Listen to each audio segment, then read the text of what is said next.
Hey guys, welcome back to Troy's Garage. My name's Troy. This is my garage. Today's video is going to be, well, it's going to be crazy. A neighbor called me the other day and said, hey, do you have one of those check engine light code reader dealy bobs? And I sure the heck do. So he comes over, he's in a Honda Pilot, I'm not sure what year it is. Anyway, I hooked that thing up and it's running fine, but the check engine light's on. Put the code reader on it and bam, 11 check engine codes. 11 teen, because it sounds bigger. Oh my gosh, I've never seen so many check engine codes in my life. I'll post them up here on the screen. I was like, what happened? Like, when did this start? And he says, well, it started about a week ago, right after I replaced my air filter. So, curious. So I have a suspicion what it is. He's gonna be over here in just a minute. Today's Saturday. I didn't have time to work on it at the time, but I told him, bring it over engine cold, so that I can get down in there. If it's an oxygen sensor or something, I don't want the exhaust, 5,000 degrees. That's not fun. So he'll be here in a minute and then we'll get started on this. Yeah, not sure what I'm getting into, but I Googled 11 check engine codes and Google lost its mind. It doesn't even know what to do with that information. So neither do I. I texted my brother, who is a mechanic, been a mechanic forever and ever. And well, he was like, that's crazy. Texted another buddy who's pretty mechanically minded and never seen anything like it. So this will probably be a good one. Stick around. All right, so he just dropped off the vehicle. Turns out it's a 2006. Let's get the hood popped. Left the key in it for me, that's nice. Need more hands. V6. Let's plug in the code reader and see what all these codes are. I doubt they've cleared themselves. Powering up. Let's start the car. I'm a little curious what happens at the tailpipe. I should have had a camera on it. The wind's blowing like crazy. Buttercup myself. It does smell a little bit like unburned fuel. Yeah, look at that. 11 check engine codes. So we have a P0301, which is a misfire on cylinder 1. So P302, 303, 304, 305, 306. And then a random misfire. And then a 154.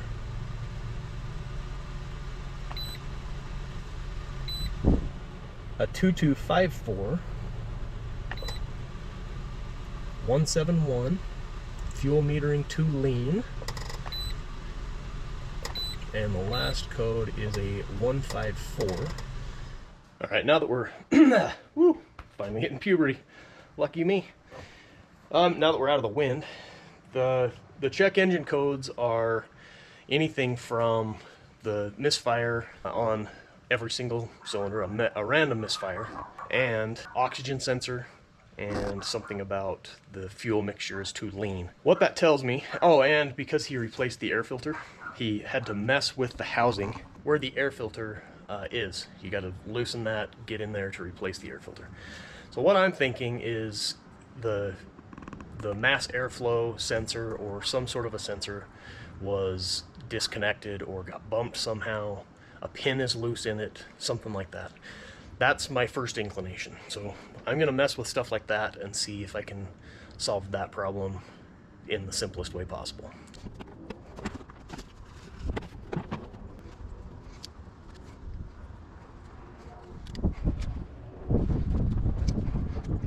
I'm just kind of reseating some of these. That one felt funny when I plugged it back in. I guess that's just the way that one goes.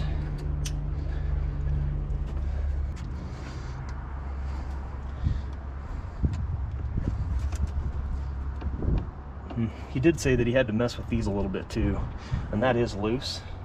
We might have a grounding issue going on, actually. I'm going to pull that off, clean that real good, and reconnect as well.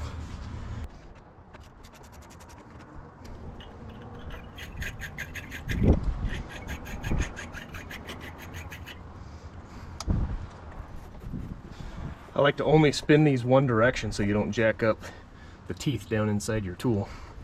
So I always just spin clockwise kind of up and down on it, and then you drop it. Oh, I'll never find that again. Found it. Oh, okay. Whoa, whoa, whoa, whoa, whoa, whoa, whoa. I'm hearing sparks. Stop that right now.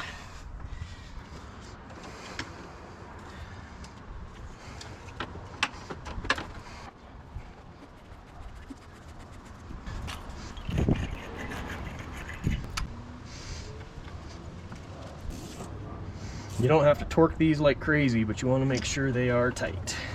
I think I'm going to go underneath that.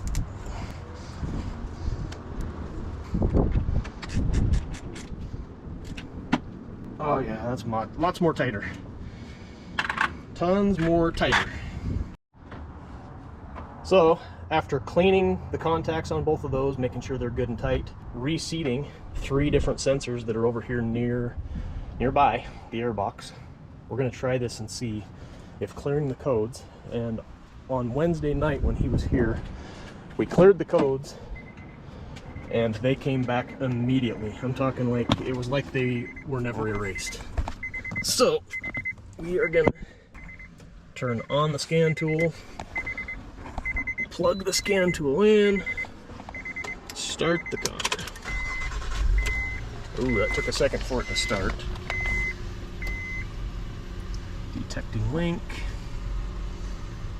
This part takes just a second. Yikes. Oh yeah, you're going somewhere. Bye, I love you.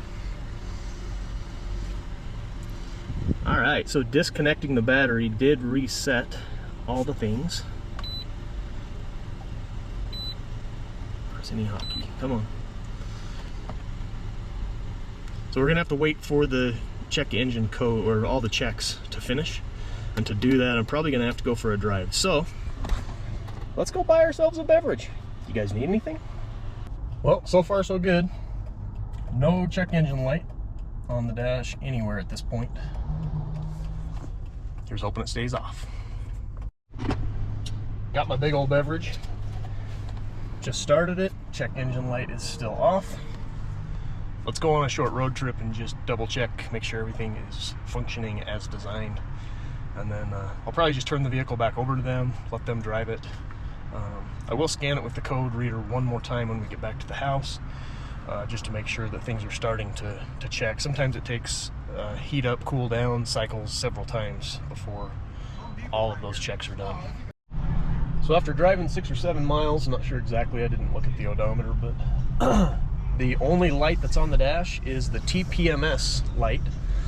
So I'm pulling into Discount Tire for a free air check. I'm going to turn the car off and let it just kind of sit here while they do that piece of it. And then we'll start it up again. That'll give one more shutdown startup cycle and see what's going on. TPMS. Troy Polamalu makes super. I don't know. Us Troys, we got to stick together though, that's for sure. Going? Good, how are you? Good. Just here for an air check? Yeah, if I could. TPMS lights on, so okay. See how far off we are. Yeah, I'll get them all checked out for you.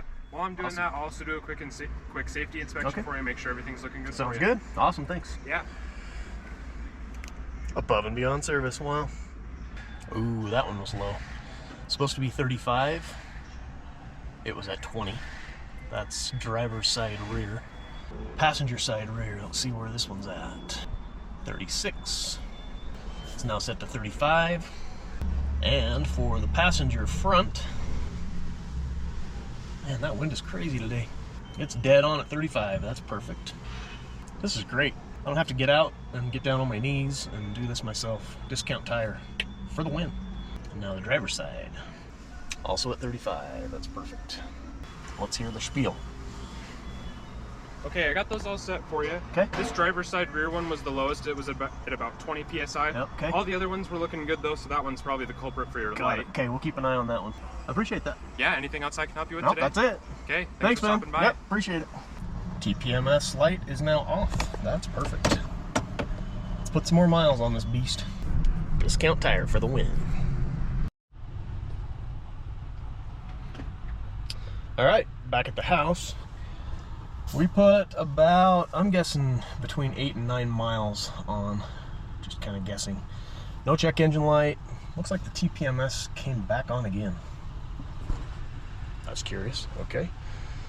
That was only about a 2-mile drive from Discount Tire to the house, so I'll have to take a look at that passenger rear that was down to 20, see if something's going on there. Let's put the code reader back on this thing and see how many of the auto checks have been completed, and this could be a win. I don't know. Time will tell.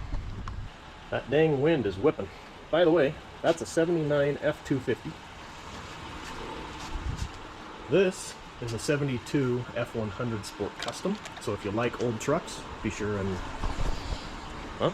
like, share, follow, do all those things. Helps me a lot. Subscribe. And yeah, you'll see some cool stuff. Let's plug this guy in and see what checks are complete. Yep. You're supposed to turn the car off when you plug these things in, but rules. Rules are for fools. Okay, if I can get this to where you guys can see the screen. It's still linking. Linking. Look, every check is done except for one, and all the check engine codes are gone. Let's get in here out of the wind. What that tells me is what I suspect is happening was the ground cable on the battery. It was just loose enough that it just wasn't well grounded. And that can cause all sorts of havoc inside the engine bay and codes and sensors and all the things. So make sure that your battery terminals are clean and that they are secure, and you won't have problems like this. We're going to chalk this up as a win. If something goes wrong and check engine light comes back on after he drives it for a while, I will post an update. I'll comment down below, pin it to the top, something like that. But 11 check engine codes fixed for $0. You heard it here first. This is Troy with Troy's Garage. Like, share, follow, subscribe, do all those things. Appreciate it. And we'll see you guys in the next video.